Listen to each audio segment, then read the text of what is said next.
All right, traders, here's the watch list video for Wednesday, September 25th. A big down day in the SPY. Well, big is a relative word, but big compared to the last few days. We'll look at an intraday chart. I'm pretty sure this was reaction to news that was pretty known that was coming out this afternoon. Who knows, right? But we had some nice trades in chat today, and we've got, I guess, some decent charts that might give us some nice trades tomorrow.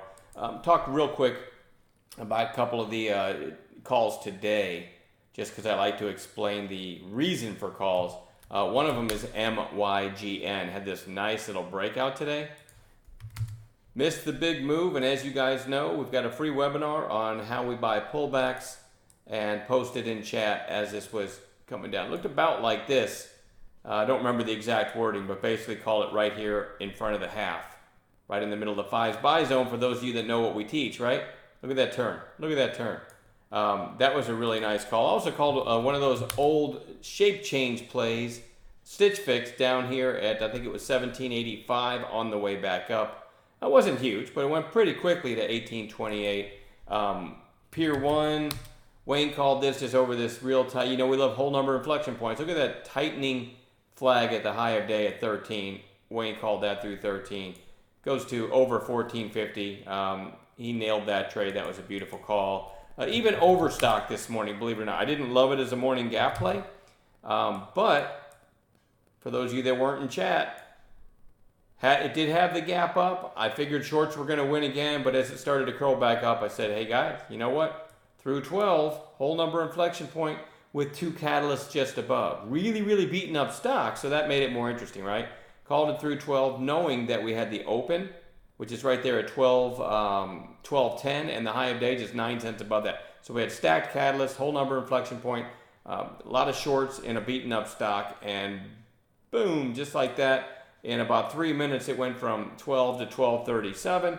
I'm scaling out all the way up and ended up chopping around, then went a little higher, but then rolled over. Now, again, I told everybody in chat, we're not trading a breakout play here. We're trading an ugly daily chart. So, you know, if it triggers and moves, let's take what we can get. And I had actually a really nice little trade in that one.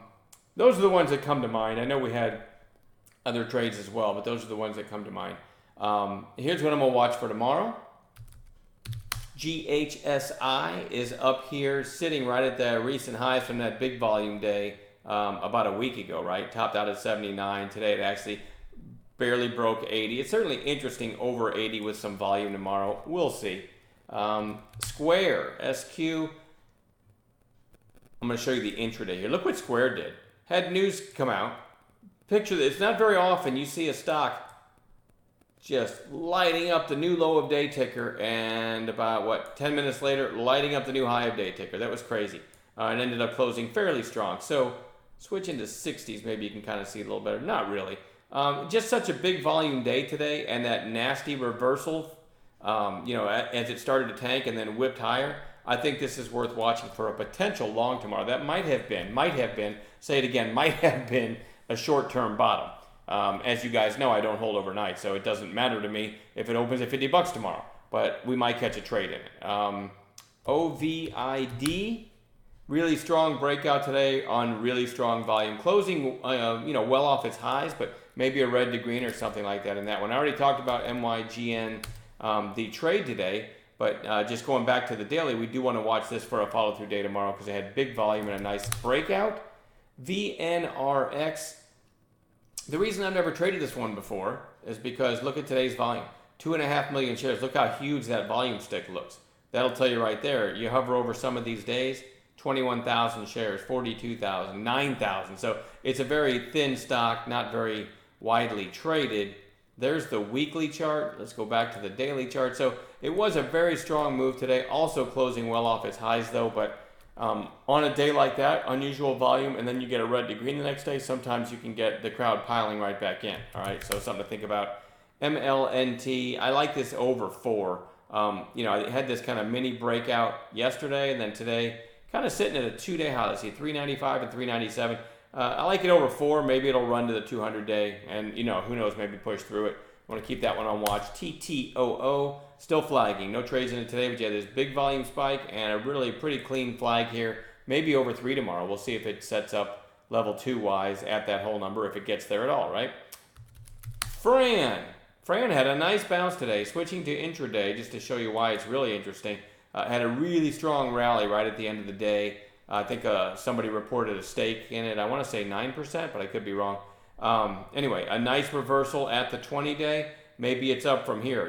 Huge move. It finally came back down, hit the 20-day, and I like the reversal. So definitely want to watch that one. And we got a few more. Roku did flush 100 today, but really, if you look to the left of where it's trading, I try to draw a mental line straight to the left.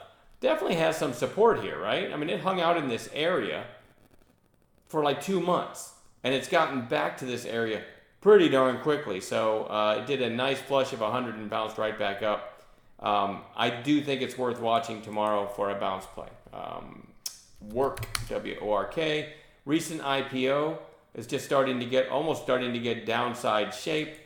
There's no chart to go on as far as looking to the left and saying, hey, where's support? It's a recent IPO, and there's nothing to the left down here. So we're just looking for an intraday setup. One interesting thing about it, though, something that most of you who know me, you know what I look at. When I'm looking for something that's beaten up and I'm looking for a bounce, I always go back and look at the opening 15-minute candle. So today, there's the opening 15-minute candle, right? There's the high. Never came close to even threatening it, right? Testing it. The day before, same thing. Day before, same thing. Day before. So we're like 5 days in a row where this did not break its early high in the afternoon. That's pretty much what I'd love to see, is a narrow range and then a break in the afternoon. You could get some short covering, all right? So I don't look at this daily chart and think it's pretty, but because I'm a day trader and I'm populating charts tomorrow that might give me a trade, this is one of those that might give me a snapback bounce. And you could make the same argument for Crowd, C-R-W-D, CrowdStrike. 4 days in a row down, just took out the most recent low. It did bounce nicely off this $61 area shortly after it IPO'd, like a couple weeks after it IPO'd, and then you've got all-time lows below. So if we can get some early selling, we might get a nice reversal for a trade there as well. That is all I have. We'll add some gappers to this list as well. Great teamwork today in chat, and we'll see you all in chat tomorrow.